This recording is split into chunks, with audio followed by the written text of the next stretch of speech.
Kesuburan itu ada kesuburan sang istri, kesuburan sang suami juga. Nah, suami istri harus bekerja sama dengan baik supaya menghasilkan keturunan. Nah, masa subur itu dimulai dari H11 sampai 22. Nah, hubunganlah 2 hari sekali di saat masa subur tersebut. Orang-orang yang mensnya tidak teratur, kita bilang, itu juga agak sulit hamil. Karena belum tentu suburnya itu terjadi. Sperma yang kental pasti lebih bagus daripada yang encer, belum tentu. Katanya kan yang suka bilang gitu Nah, tuh, Dok. itu mitos. Orang makan toge, perempuan bisa meningkatkan kesuburan. Nah, itu termasuk mitos. Harus legowo orang bilang. Karena untuk fertility beda dengan kasus lain. Fertility itu adalah kasus yang paling sulit diprediksi akan berhasil atau tidak. Karena hasilnya itu tidak di tangan dokternya dan tidak di tangan pasiennya. Bersama saya sudah hadir Dr. Caroline Tirtajasa, SPOGK, spesialis kebidanan dan kandungan konsultan, subspesialis fertility dan hormon dari Rumah Sakit IMC Pulau Mas. Halo dokter. Halo Lia dan Lulu, apa Ketemu kabar? lagi ya, Dok. Ini yang kedua Iya. kalinya Kak. Karena emang pembahasannya masih menarik sih. Kak, Benar, ya kan? benar. Karena tadi kayak kita pekan lalu itu pernah ketemu, karena ternyata bahas kandungan itu bukan cuma soal kehamilan. Dan masih banyak banget, dan ini hari ini kita lanjutin lagi. Kita mau korek-korek lagi, Korek-korek ilmu-ilmu lebih baru, dalam. lebih dalam. Kalau kemarin tuh agak temanya lebih ABG ya. Kalau sekarang kita mungkin agak-agak yang lebih apa ya?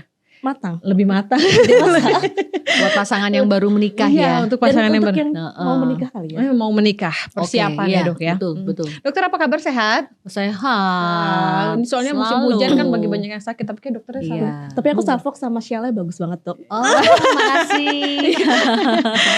Dokter. Ini warna fertility loh. Oh gitu. Ijo itu adalah warna fertility, kesuburan. Oh. Iya, makanya saya seneng warna ijo. Pas banget temanya Oh, berarti iya, ya hari ini. Iya. Ya karena kita memang hari ini ngobrolinnya soal kesuburan ya lu. Dan ini bukan cuma soal kesuburan wanita, tapi ada juga soal kesuburan pria. Karena selama ini Iya. kalau bicara kesuburan itu ya dok selalu identiknya wanita, dan wanita. Wanita yang Padahal- salah ya, wanita yang salah ibaratnya. Nah, Padahal- itu harus diluruskan. Nah, nanti Karena- dokter Caroline bakal ngelurusin gitu ya. Oke. Jadi soal kesuburan tuh pria juga punya peran gitu. Oh, harus. Mana bisa orang hamil istri sendirian, kan nggak bisa. Iya. Iya. Oke dok, kita mulai aja ya. Ya. Dok, kayak tadi aku bilang selalu aja identik dengan wanita kalau kita bicara kesuburan gitu kan. Padahal sebenarnya ada juga pria gitu yang harus juga mengerti bahwa ya saya harus subur untuk bisa membuahi gitu kan. Sebenarnya apa sih dok yang menjadi faktor kesuburan seorang wanita dan pria, dan perbedaannya itu sejauh apa gitu? Jadi kalau kita ngomong tentang fertility, fertility ini kan tentang kesuburan, ya. Kesuburan itu ada kesuburan sang istri, kesuburan sang suami juga. Nah, suami istri harus bekerja sama dengan baik supaya menghasilkan keturunan. Yes. Nggak bisa suami aja atau istri aja, nggak bisa. Karena sekarang faktor penyebab pria tidak subur juga banyak banget. Tuh. Iya. Jadi kalau datang ke dokter kandungan ahli fertility seperti saya nih, contohnya, itu harus suami istri ya awalnya, senggangannya awalnya, supaya mengerti apa yang akan dijalani. Oke. Yang jelas, para suami juga harus cek sperma. Ya, sperma itu ada 3 nanti yang dinilai. Faktor konsentrasinya, jumlahnya, kecepatan geraknya, bagaimana pergerakannya lurus atau gerak di tempat. Dan yang ketiga morfologinya, bentuknya. Bentuknya bagus nggak? Ataukah di kepala, bagian kepala, kan sperma itu kepala kayak kecebong ya, kepala, leher, ekor. Nah, ada nggak kelainan bentuk di masing-masing bagian itu? Nah, itu semuanya akan dinilai nanti. Pemeriksaan yang paling ini sih sperma analisa, yang paling dasar ya untuk cek sperma. Jadi kan pernah tuh kalau di bahasa Inggris it takes two to play tango. Nggak bisa dong orang dansa cuma sendirian. Kalau dansa tango tuh mesti ada satu laki satu perempuan, ya. Nah sama, fertility juga kayak gitu. Jadi istrinya diberesin, suami juga harus ikut. Berdua, nanti saatnya semuanya udah sama-sama beres, barulah bisa hamil. Jadi bukan hanya satu pihak doang ya dok ya? Iya, Kan nggak selama bisa. ini kan orang tuh sering beranggapannya, ya kamunya sih yang gak subur, aku mah. Saling nyalahin. Iya, ya. iya. Nggak bisa. Jadi kalau nggak hamil-hamil, jangan saling menyalahkan. Justru harus tetap kompak. Ya, karena kesatuan suami istri ini lebih penting. Ya, anak tidak akan hadir kalau suami istri tidak kompak. Apalagi udah salah-salahan, udah saling bete gitu kan. Susah dong. Gimana mau bekerja sama kalau udah saling bete? Ya. Dok, tapi ada kayak harus dominan nggak? Misalnya ya memang mungkin tingkat kesuburan laki-laki harus sekian persen, sementara wanitanya sekian persen untuk menghasilkan. Enggak, 50-50 sama. Oh harus sama. Iya, sama. 30%, 30% ya itu pria dan wanita. Penyebab infertilitas dari faktor pria dan wanita itu sama komposisinya. Dok, kalau dari perempuan gimana dok untuk melihat masa suburnya wanita tuh kayak gimana sih? Atau mungkin bisa ngelihat juga gak sih, kan katanya bisa dilihat dari menstruasinya. Iya. Atau mungkin dari menstruasi yang gak lancar juga bisa dilihat nih, oh masa suburnya sekian-sekian gitu. Jadi kalau siklus menstruasi itu kita pernah bahas tuh di episode sebelumnya ya. Itu antara 28 sampai 35 hari. Yes. Ya, jarak dari mens pertama bulan ini ke mens pertama bulan berikutnya. Ya, jadi siklus normal itu 28 sampai 35 hari. Nah, masa subur itu dihitungnya begini. Jadi awal siklus mens itu dimulai dari mens hari pertama, itu H1. Ya, kalau misalnya hari ini nih kamu mens, ini berarti H1. Besok berarti H2, lusa H3, begitu ngitungnya, ngitung H. Nah, masa subur itu dimulai dari H11 sampai 22. Itu range masa subur. Nah, hubunganlah 2 hari sekali di saat masa subur tersebut. Dengan posisi tertentu. Ada videonya di YouTube channel saya. Posisi juga hubungan masa subur. Itu episode berapa dok? Maksudnya ini agak-agak menarik nih. Maksudnya dengan posisi tertentu itu korelasinya apa? Hubungannya nanti kemana tuh? Sebetulnya sih tujuannya adalah untuk menahan sperma selama setengah jam di liang vagina yang langsung ke mulut rahim. Supaya dia gak keluar buru-buru. Jelas ya? Jadi setelah hubungan kan keluar di dalam nih. Ya, pelan-pelan tuh ganjel bantal di bawah pantat sang istri. Kira-kira setengah jam cukup sebetulnya. Gak usah naik-naik kaki segala macam, gak usah. Ya. Nah, setelah itu setengah jam. Kita agak bengong ya tadi bilang gak usah naik kaki, oke. Karena banyak tuh yang nanya, dok mesti naik kaki nggak? Naik kaki ke atas tembok gitu maksudnya. Biar spermanya bisa masuk gitu ya dok? Iya, padahal nggak perlu, cukup ganjel bantal aja, bantal biasa aja. Ya, asal posisi bokong itu lebih tinggi daripada punggung. Setelah itu pertahankan posisi itu kira-kira setengah jam. Setelah itu cuci-cuci seperti biasa, jangan lupa. Ingat nggak yang saya pernah bilang cebok pakai sabun? Yes. Nah, cebok pakai sabun nggak apa-apa. Asumsinya setelah udah lewat setengah jam itu sperma udah masuk ke dalam. Sudah mulai bekerja. Iya, jadi kalau ada cairan yang keluar itu cairan sisa-sisa aja air mani. Jadi nggak masalah. Iya. Nah dok, tadi kan yang siklus menstruasi yang lancar, kalau yang tidak lancar juga bisa dilihat dok. Nah, kalau suburnya. untuk siklus menstruasi yang tidak lancar, berarti kan siklusnya tidak 28 sampai 35 hari, tidak masuk range yang normal ya. Nah, itu agak sulit menghitung masa suburnya. Ya, misalnya mensnya 2 bulan sekali atau 3 bulan sekali, agak sulit memang menentukan masa suburnya. Makanya orang-orang yang mensnya tidak teratur, kita bilang itu juga agak sulit hamil. Karena belum tentu suburnya itu terjadi. Kita bilang subur itu kalau ada sel telur besar dan pecah di puncak masa subur, ovulasi namanya. Ya, kalau tidak ada sel telur yang besar dan pecah saat masa subur, ya berarti kan tidak ada sel telur yang bisa dibuahi sperma. Tidak terjadi masa subur itu. Kalau masa suburnya tidak terjadi, gimana mau hamil? Jadi kalau pria itu cuman hanya sebatas yang kayak tadi dokter bilang, sperma doang ya. Dan itu kita tahu yang bahwa ternyata sperma dia tuh nggak bagus gitu dok.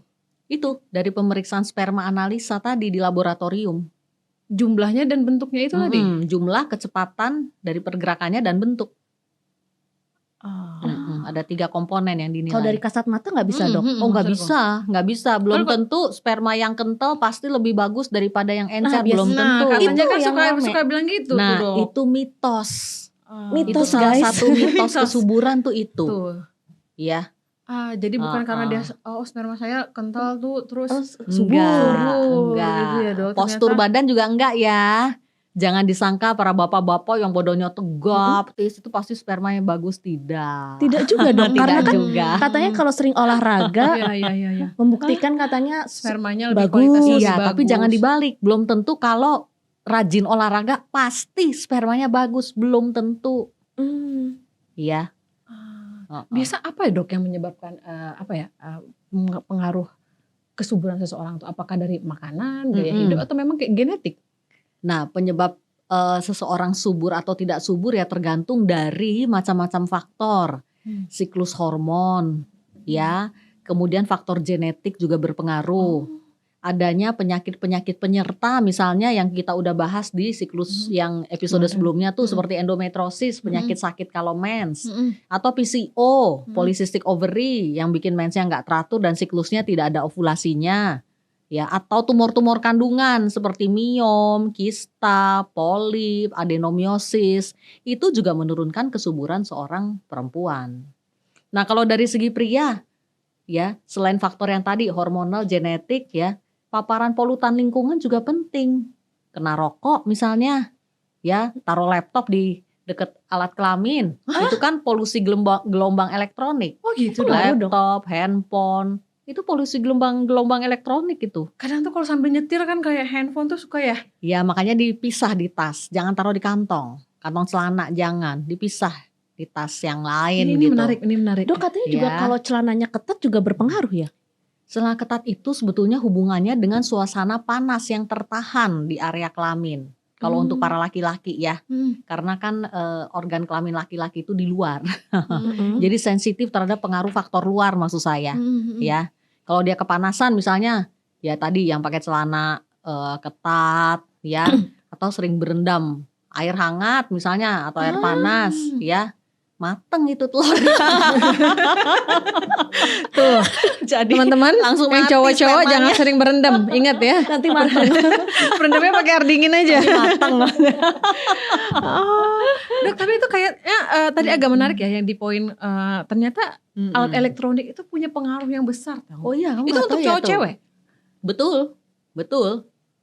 Polusi itu salah satu polutan lingkungan, gelombang elektronik itu. Makin canggih handphone, sinyalnya makin kuat, makin tinggi juga pengaruhnya ke organ-organ sekitar, ke sel-sel tubuh kita. Dan mungkin ini banyak yang orang belum sadari ya soal kesuburan ya dok ya. Iya. Karena- Makanya sekarang banyak orang yang tidak subur kan. Sekarang susah loh orang hamil.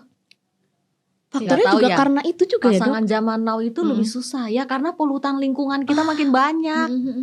Dulu zaman tahun-tahun 70-80 kan gak ada handphone. Makanya Orang mah hamil gampang-gampang banget. banyak anak ya zaman dulu ya. Sekarang Iya, handphone masuk akal tiap ya. 3 Iya, bulan keluar yang baru, sinyalnya makin kuat. Belum lagi ngerokok. Nah, kita belum bahas tuh urusan rokok. Rokok itu juga salah satu polutan lingkungan yang sangat kuat. Pengaruhnya menurunkan kesuburan. Tapi gimana dok? Maksudnya Iya. kalau merokok tuh kan kayak kita hanya merokok ya, maksudnya tidak ada yang secara langsung masuk. Nah itu kaitannya Loh, kemudian tapi kan polusi. asap rokok itu Oh. masuk ke paru-paru, Siap, oke. diserap itu. Ya, paru-paru itu kan banyak pembuluh darah yang menyerap tuh, termasuk nikotin, racun-racun yang dari rokok itu terserap beredar ke seluruh tubuh. Termasuk ke sel-sel benih. Kalau saya bilang sel benih itu berarti sel telur dari istri dan sel sperma dari suami. Nah, itu mempengaruhi kualitasnya dan dia bisa menimbulkan perubahan materi genetik di dalam sel benih. Harus diketahui benar ya, makanya pasien-pasien saya kalau lagi promil saya bilang jaga ya kesehatan sel benih masing-masing. Maksudnya jaga kesehatan sel telur istri dan sel sperma suami supaya kualitasnya KW1 prima. Kalau sperma dan sel telur yang saling membuahi kualitasnya oke, berarti produk konsepsinya si embrionya kualitasnya juga oke. Kalau dia implan tertanam berkembang menjadi bayi yang sehat. Hamil 9 bulan yang lancar, melahirkan lancar itu. Tapi kalau salah satu jelek ya, istri udah berusaha jaga kesehatan, suami perokok berat misalnya, pulang baju bau rokok. Jangan sangka ya, rokok itu segitu-gitunya ya, sampai baju kita kalau bau rokok dan itu terhirup oleh pasangan kita, sudah berdampak ke kualitas sel benihnya dia. Jadi sang istri cium bau rokok dari baju suami, sel telurnya juga kualitasnya sudah terdampak. Kalau ada penurunan kualitas materi genetik di sini kalau saya bilang tuh DNA-nya ya yang membawa sifat dari suami istri itu turun, berarti nanti kualitas konsepsinya juga nggak KW1 dong. Iya. Ya, pasti ada kecacatan di situ. Nah biasanya nanti manifestasinya kehamilan yang tidak berkembang kalau dia hamil. Kehamilan tidak berkembang tuh macam-macam manifestasinya. Bisa berupa bladed ovum, pernah dengar nggak? Hamil kosong. Ada kantong Hamil tapi anggur itu ya, janinnya Dok? nggak tumbuh-tumbuh. Hamil anggur beda beda lagi, lagi. itu mola. Ya. Oke. Atau ada janinnya tapi nanti dia umur hamil 2 bulan ya, 8 minggu, tiba-tiba detak jantungnya nggak ada. Oh iya iya. Nah, kematian mudigah kita bilang nggak survive sampai 9 bulan.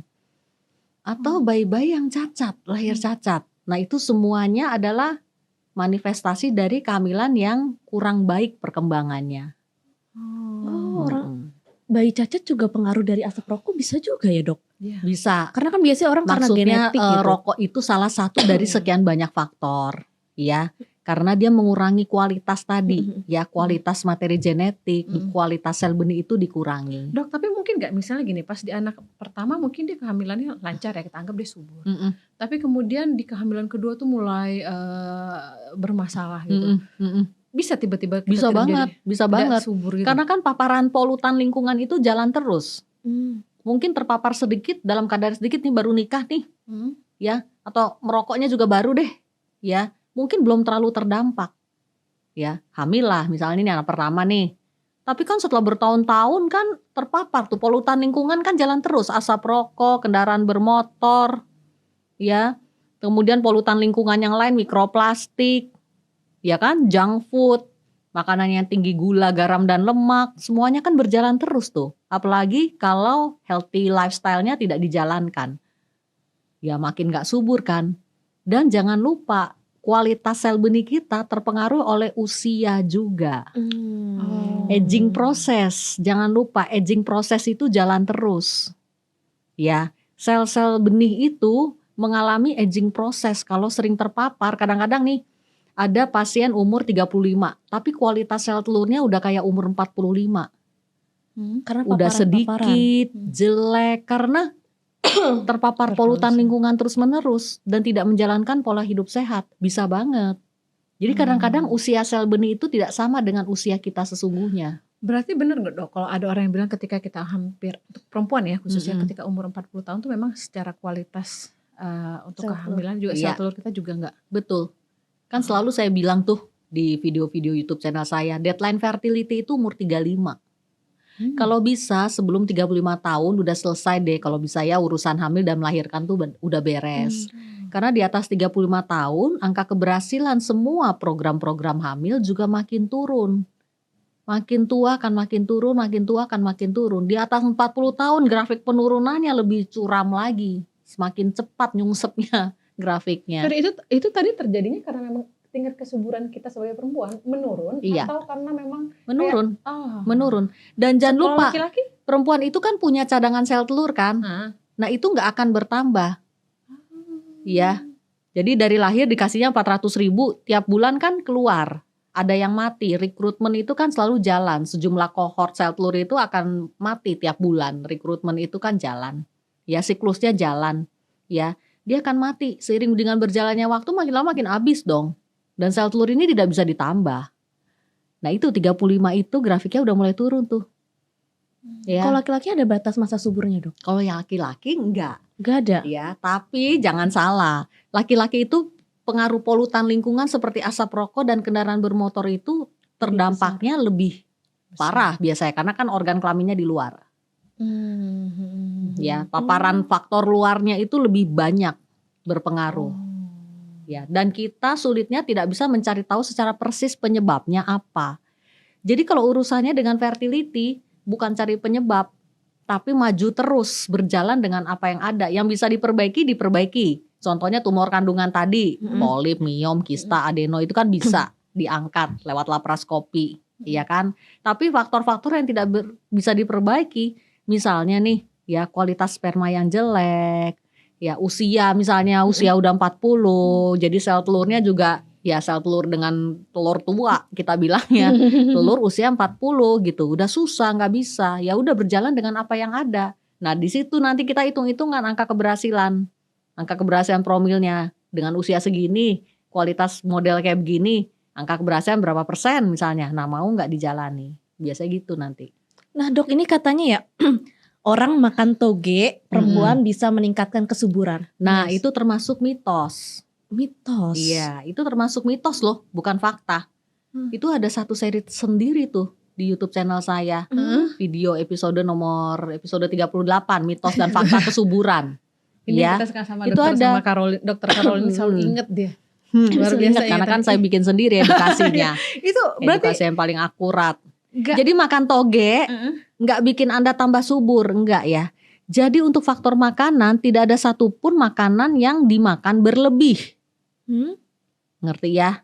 Mm-mm. Tidak ada satupun makanan yang dimakan berlebih, eng langsung subur gitu. Nggak ada. Tapi harus makan makanan sehat. Ngerti ya? Makanan sehat yang bervariasi. Enggak tiap hari makannya toge mulu. Iya, toge sekilo, kembung deh. Subur juga enggak, hamil juga enggak. Enggak gitu. Makan harus makanan sehat. Ciri-ciri makanan sehat kan udah kita bahas ya. Ada juga videonya di YouTube channel saya kan, judulnya ciri-ciri makanan sehat. Itu panduannya. Di luar itu jangan dimakan. Tapi nggak ada makanan tertentu yang bikin subur gitu, nggak ada. Nah ya makanan sehat itu tadi. Misal kayak makan daging yang banyak gitu enggak, Dok? Enggak juga. Daging kita makan, daging yang kualitasnya baik dong.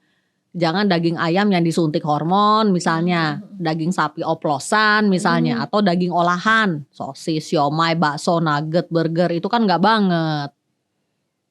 Jadi prinsipnya makan makanan segar, ya fresh, nggak Fresh terlalu food banyak ya. macam-macam.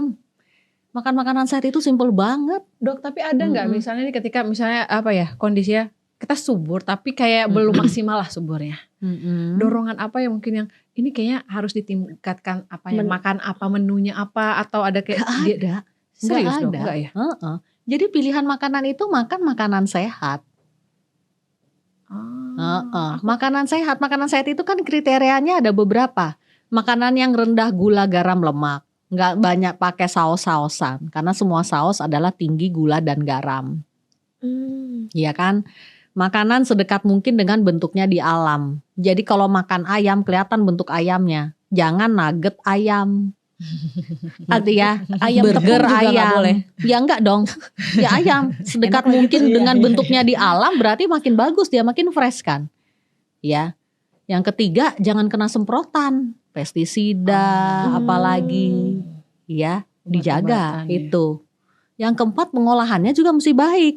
Selain alat-alat masaknya bebas polutan lingkungan, tapi pengolahannya juga mesti baik dong. Ya, misalnya mau makan sayur tapi sayurnya digoreng. Kan ada tuh sayur goreng. Bener-bener. Kol Ada kan? goreng gitu ya. Itu enggak banget. Aduh Dok, kalau Itu pakai enggak sambal banget. Nih ya. Makan sayur ya, kukus, lalap, itu lebih bagus sebetulnya daripada yang pengolahannya terlalu banyak. Kan ada tuh ya makanan Terong udah balado. direbus nih misalnya ya, misalnya ayam nih direbus, abis direbus dipanggang dulu, baru digoreng. Ada tuh yang pengolahannya berkali-kali. Jadi bahan makanan itu kalau kena pemanasan berkali-kali, apalagi suhunya terlalu tinggi, hancur udah zat gizinya. Oke. Udah tinggal sisa aja yang kita Ampas aja makan, yang dimakan ampas berarti. aja, Selain nggak guna. selain soal makanan, kalau olahraga Dok, apa olahraga yang kira-kira bagus? Nggak ada. Olahraga itu memang bagian dari hidup sehat, tapi tidak ada, sekali lagi tidak ada satupun jenis olahraga tertentu yang kalau kita lakukan berlebih akan bikin subur, itu nggak ada. Jelas ya. Tapi kita harus olahraga, jalan pagi aja, setengah jam pagi, setengah jam sore, udah cukup. Nggak usah nge-gym yang pakai PT, angkat barbel 100 kilo gitu, enggak. Ya, olahraga. yang penting kamu bergerak, ada aktivitas, jangan mager gitu. Olahraga itu kan gunanya kan untuk sirkulasi, ya sirkulasi seluruh tubuh. Oh jadi kayak yang angkat beban tuh katanya juga bisa bikin kualitas sperma juga jadi tidak lebih baik. Enggak gitu, juga, enggak enggak. Kalau tingkat stres, Ya. Dok, juga Tingkat berpengaruh. stres, nah pengaruh juga.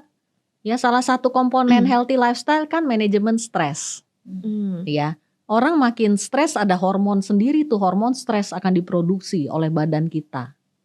Ya, karena itu nggak boleh stres berat, nggak bisa, jangan. Stres belum Ya. kok belum punya anak gitu Nah, kan. itu yang sering salah juga di situ. Ya, jadi kalau ikut promil, pikiran tuh harus lepas. Misalnya nih ikut inseminasi atau ikut bayi tabung, jangan kayaknya aduh saya harus hamil nih, saya harus hamil, jadi tegang terus, hormon stresnya naik, susah, nggak hamil-hamil juga ujung-ujungnya, mengurangi angka keberhasilan promilnya juga. Jadi manajemen stres itu harus legowo orang bilang, karena untuk fertility ya beda dengan kasus lain. Fertility itu adalah kasus yang paling sulit diprediksi akan berhasil atau tidak, karena hasilnya itu tidak di tangan dokternya dan tidak di tangan pasiennya. Jelas ya? Ya. Tapi sebagai pasien dan dokter harus sama-sama berusaha yang terbaik, bukan usaha ecek-ecek ya, terbaik. Dan harus berdoa yang terbaik juga. Gitu.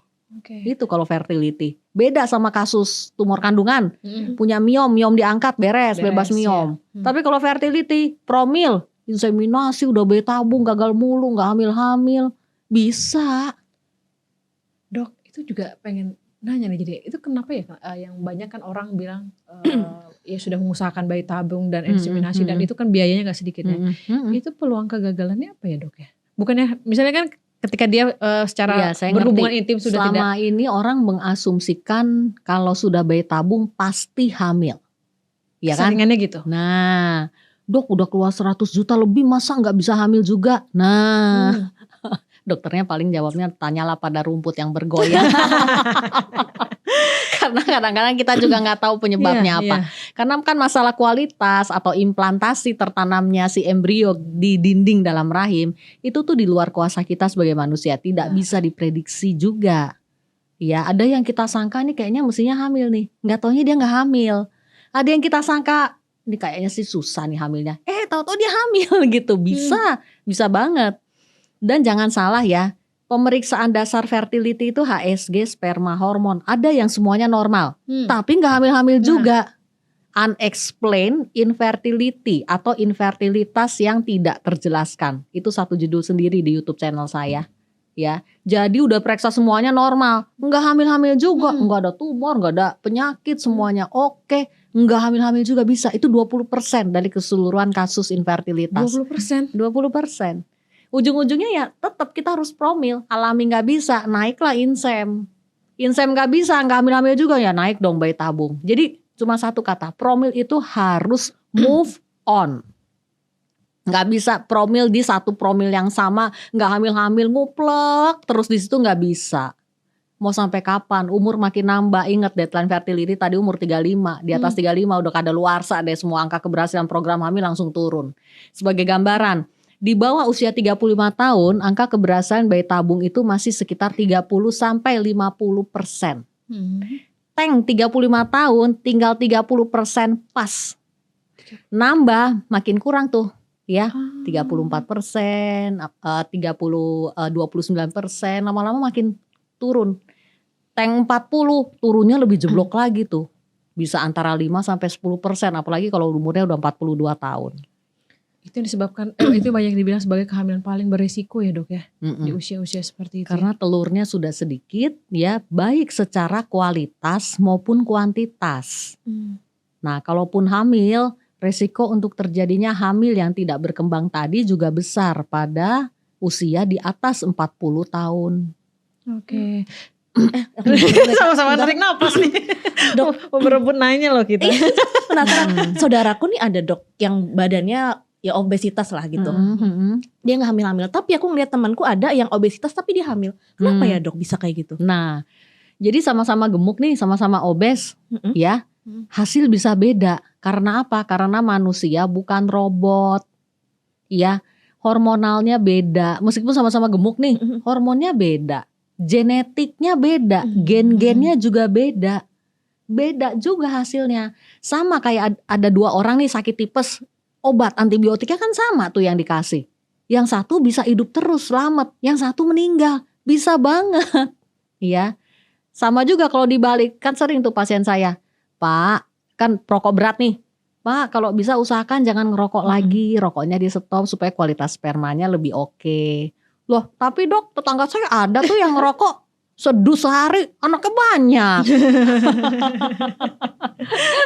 Ya, untuk laki aja kayak gitu ya dok ya. Jadi iya, jadi maksud saya nggak bisa kita menyamakan diri dengan orang lain. Ya nggak bisa, karena apa? Karena hormon sama genetik kita masing-masing tuh ada sendiri-sendiri. Bahkan kembar identik nih yang sama plak persis, itu nggak ada yang sama persis juga faktor hormonal dan genetiknya. Bisa, saya punya pasien kembar ya, perempuan nih, sama-sama si istri. Yang satu hamilnya mah lancar-lancar aja, yang satu susah banget dibikin hamilnya, promil gagal mulu. Bisa, kembar identik tuh. Apalagi dua orang yang berbeda, mak bapaknya aja udah beda.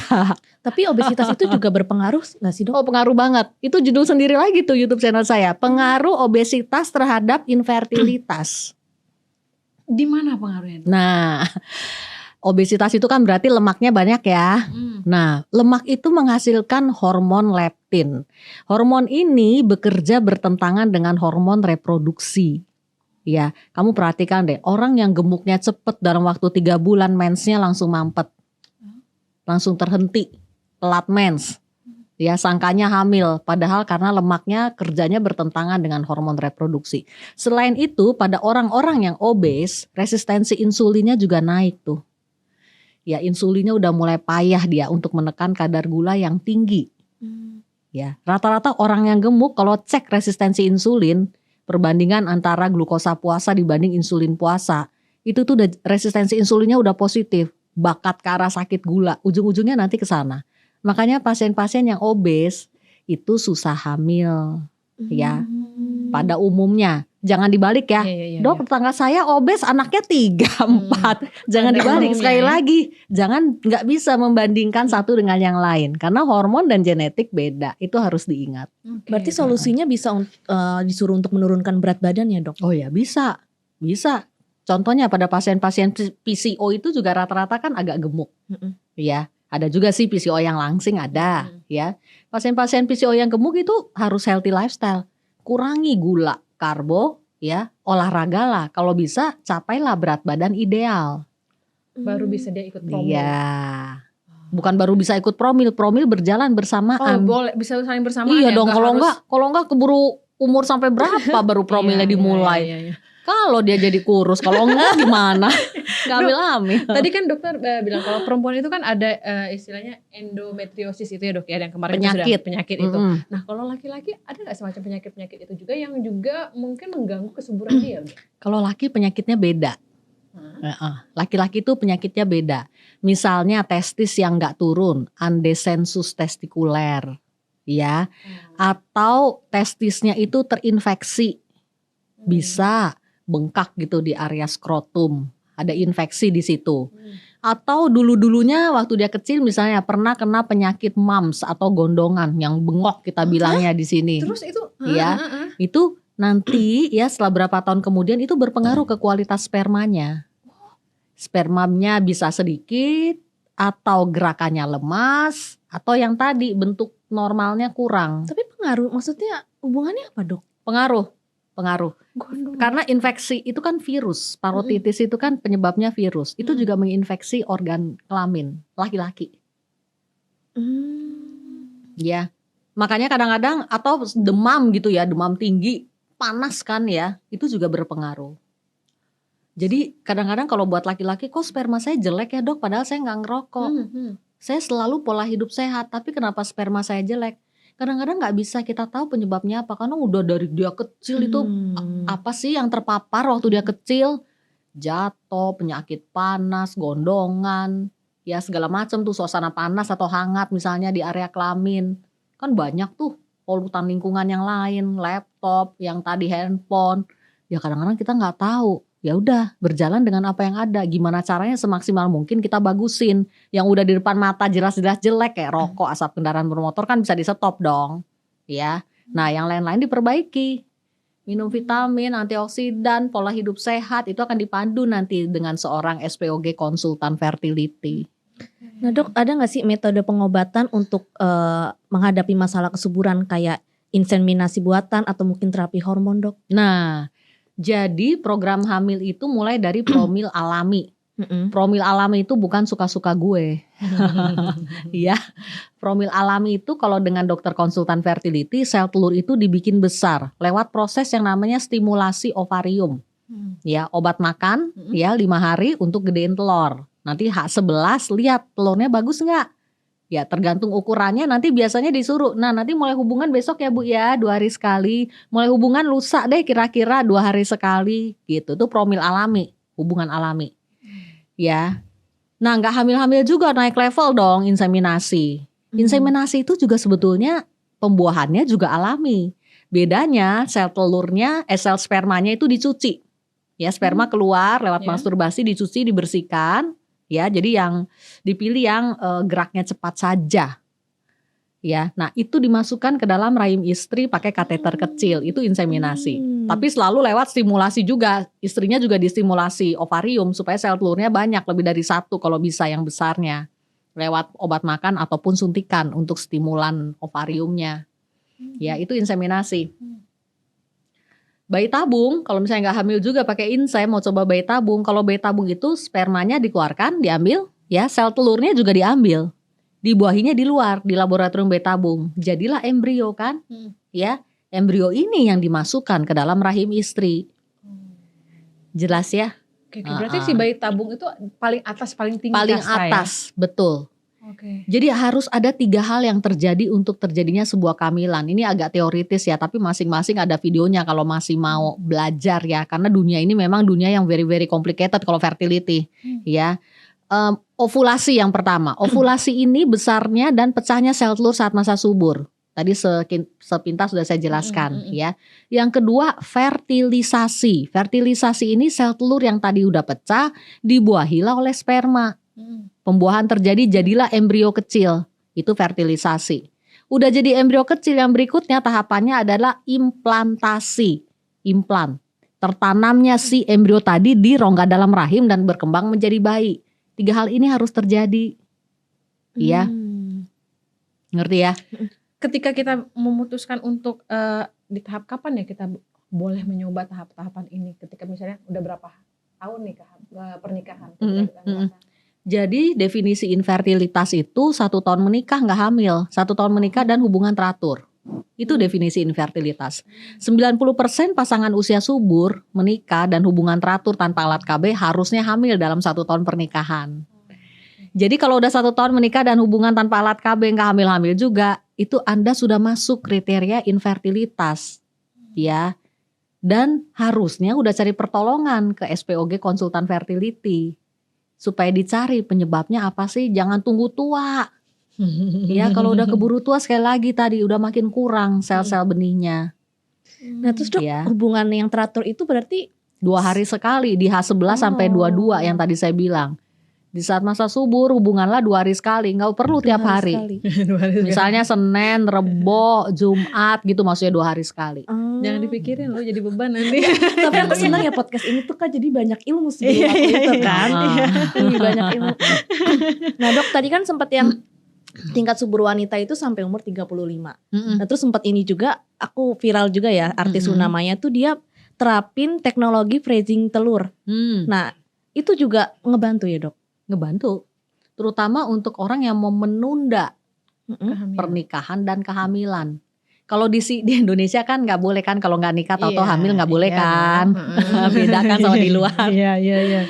Jadi kalau masih mau nunda nih, belum dapet jodoh, misalnya ya umur 35, 36 gitu, jodoh belum dapet, terus punya penyakit pula lagi kista, endometriosis yang mengurangi cadangan sel telur, ya berapa tahun lagi udah habis deh sel telur. Ya mau freezing sel telur mah boleh-boleh banget, bisa kita di sini. Caranya sih dok di freezing? Lewat program mirip-mirip bayi tabung, tapi hanya sampai ovum pick up, ngambil sel telurnya dibekuin. Freezing egg freezing, sel telurnya dibekuin. Di dalam? Enggak dong, di lab bayi tabung. Iya, masa di dalam gimana? Ini kan nggak ada yang beku di sini. Ini kan panas. Diambil dong, digedein ya. Lewat tadi tuh simulasi ovarium diambil kayak ovum pick up. Kalau bayi tabung kan sel telur diambilin tuh. Ya disedot-sedotin diambil. Ya ambil nih, dibekuin di lab bayi tabung, freezing. Nanti yang entah 5 tahun lagi, 8 tahun lagi dia ketemu jodohnya, dia nikah. Kan taruhlah umur 42, 43, telur kan udah habis tuh. Yang alaminya telur tua kan. Nah ini telur yang dibekuin, tinggal dibuahin aja, dicairkan, dibuahin sama sperma suaminya. Tapi ada batas waktunya, Dok? Enggak, kalau freezing itu bisa bertahun-tahun dan tidak mengubah kualitas. Itu enaknya. Jadi telurnya dia itu usianya sesuai dengan telur waktu dia freezing. Misalnya dia bekuin waktu umur 30. Jadi itu telur usia dia 30 masih bagus. Walaupun berapa tahun di freezing. Iya. Misalnya nih nanti 43 tahun dia baru dapat jodoh. Udah bekuin nih telur yang umur 30. Itu telur muda. Yang kualitasnya masih bagus. Dibuahilah sama sperma. Jadi embrio masuk ke dalam rahimnya. Ih, canggih ya. Oh, canggih banget. Peluang itu besar, Dok, untuk hamil. Iya, Ya kan kalau peluang hamil tergantung yang tadi saya bilang kualitas. Masalah kualitas yang jelas lebih tinggi daripada pakai telur alaminya dia. Yang udah umur 43, telur umur 43. Jelas ya? Tapi itu ada ketentuan gak, Dok? Misalnya harus berapa banyak yang diambil gitu? Sebanyak-banyaknya yang mau gede telurnya. Jadi kan pada proses stimulasi ovarium itu kan sel telur dibikin besar tuh. Ya semua yang besar diambil, besar dan matang. Ukuran di atas 1,8 cm itu telur matang semua diambil. Lewat proses yang namanya ovum pick up. OPU. Itu judul video sendiri juga di YouTube channel saya. OPU, ovum pick up. Panen sel telur kalau bahasa Indonesianya. Tapi dokter pernah nangani kasus itu? Ya banyak. Banyak. Itu kan semua yang bayi tabung lewat prosedur itu. Iya. Gitu ya. Jadi semua SPOGK konsultan fertility itu pasti dia menangani hal-hal semacam ini. Ya, itulah gunanya konsultan fertility karena urusan fertility ini jelimet luar biasa buat yang kagak ngerti. Iya, di situ perlunya konsultasi sama konsultan fertility. Jadi nggak usah bingung. Aduh, aku program hamil enaknya apa ya? Maunya apa ya? Nggak usah bingung. Datang ke konsultan fertility nanti di-assess semuanya. Dipilihkan nanti. Nih promo yang terbaik ini loh Bu. Yang cocok buat ibu ini loh Bu. Bisa coba dulu deh ini alami misalnya. Nanti 3 bulan alami gak bisa ya naiklah insem. Insem 2-3 kali gagal naiklah bayi tabung. Misalnya gitu kalau mau move on. Dan itu juga kembali kayak tadi Dok ya. Banyak faktor yang menyebabkan. Jadi jangan kemudian ketika berharap bayi tabung itu adalah berhasil. Ternyata enggak. Enggak, angka keberhasilan bayi tabung kan paling tingginya 50% tadi di bawah usia 35 tahun. 30 sampai 50 range ya. Enggak 50% plek enggak. Ya, jadi enggak ada yang 100% itu enggak ada. Karena faktor tadi implantasi tertanamnya janin di dalam itu kan enggak bisa dimanipulasi oleh manusia. Enggak bisa dimanipulasi oleh kita. Tergantung dia mau implan atau enggak gitu. Nasib itu kuasa Tuhan yang menentukan juga. Makanya mesti usaha dan doa. Dok, ini juga ada sedikit mitos ya Dok. Soal ketika kita mau hamil anak perempuan, anak laki. Katanya kalau misalnya anak perempuan selain bahkan banyak yang sayur-sayur ya kalau perempuan. Terus pas berhubungan sebelah kanan, sebelah gitu. Itu benar gak sih Dok? Mitos. Itu mitos. Tapi ada misalnya ketika enggak, udah pemilihan gender. Judul videonya di YouTube channel saya itu pemilihan gender. Gimana dong? Gender misalnya? itu seks atau kelamin, ya. Pemilihan gender bayi, ya. Jadi yang menentukan bayi laki atau bayi perempuan jadinya nanti itu adalah jenis sperma yang membuahi sel telur. Kalau spermanya jenis X berarti jadinya anak perempuan. Kalau spermanya jenis Y jadinya anak laki. Nah, jenis ini udah dari sononya. Ya, nggak bisa dimanipulasi. Oh, nanti kalau saya makan daging mulu gitu, berarti nanti sperma lakinya banyak. Enggak, itu mitos ya. Ya, makan sayur mulu, nanti sperma perempuannya yang banyak. Itu mitos juga. Apalagi pakai acara miring kiri miring kanan mau ngapain sakit Dok, tapi kalau seandainya aku kan punya anak kembar ya, itu bisa diprogram juga atau udah dari sananya? Jadi begini ya, anak kembar itu bukan menjadi tujuan dari program hamil, enggak. Karena hamil kembar itu membawa resiko tersendiri juga. Lahir prematur antara lain itu nomor 1 yang paling kita takutkan pada hamil kembar ya. Lahir prematur, resiko untuk kena preeklamsi atau diabetes dalam kehamilan itu lebih tinggi pada anak-anak bayi-bayi yang kembar. Ya, karena itu kembar bukan menjadi tujuan, tapi kembar itu sebetulnya efek samping dari program hamil. Ya, karena semua program hamil kan tadi yang saya bilang sel telur dibikin besar kan? Ya, Kadang-kadang tuh pasti lebih dari 1 telur kan yang besar. Bisa 2, bisa 3, ya, bisa 5. Kadang-kadang kalau bayi tabung bisa lebih tuh, bisa 20, 30 kalau pasien-pasien PCO telur besarnya. Ya. Nah, kalau semuanya terbuahi dan semuanya implan, kembar kan jadinya. Ya enggak?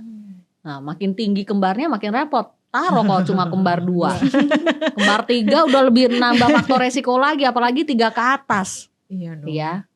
Pasien saya waktu tahun 2011 ya, pasien saya ada yang saya inseminasi, hamilnya kembar 3. Kita bilangnya triplet. 2 laki 1 perempuan.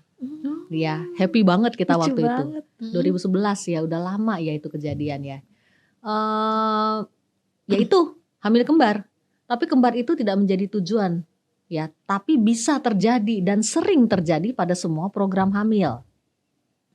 Tapi begini ya, jangan dibalik ya, jangan disangka oh kalau telurnya banyak nanti pasti kembar gitu. Pokoknya kalau di dunia kedokteran tuh nggak ada yang pasti itu nggak ada. Ya, ada tuh pasien insem misalnya ya, telur yang gedenya ada 5 nih, spermanya kan masuk ya. Kita nggak tahu masalahnya kalau pada pembuahan alami itu sperma itu bisa ketemu nggak dengan sel telurnya. Setelah ketemu pun bisa nggak itu sperma membuahi sel telur. Setelah terbuahi pun bisa nggak dia masuk lagi balik ke rongga dalam rahim dan tertanam tadi implantasi. Itu kita nggak ada yang tahu. Kita taunya di akhir 2 minggu lagi tuh dari insem. Kalau dia berhasil dia telat mens, spek tesnya positif. Tapi kalau gagal ya head lagi, mens lagi. Cuma itu aja. Tahu dari penyebabnya apa ya dok? Insem saya gagal padahal telurnya 5. Nggak tahu ngomong jujurnya. Karena semua proses itu kan gak ada yang ngeliatin. Gimana caranya ngeliat? Gak ada. Di dalam perut semua. Makanya banyak yang bilang kehamilan itu adalah campur tangan Tuhan tuh luar biasa di situ. Iya memang. Bener, tapi ya, kan Tuhan juga bisa campur tangan kalau kamu cuma diem-diem aja di rumah. Usaha juga tetap penting ya dok ya. Dok di sini kita ada teman-teman juga nih. Mumpung ada teman-teman pria, mungkin ada yang pengen tanya soal kesuburan gak ya? Ada. Oke nih dok. Mau nanya apa nih? Mau tes jangan-jangan. Dok, ada 2 pertanyaan dok. Iya. Ya, tadi menarik pas Dok, boleh sambil minum, Dok? Iya, makasih. bilang tentang masturbasi.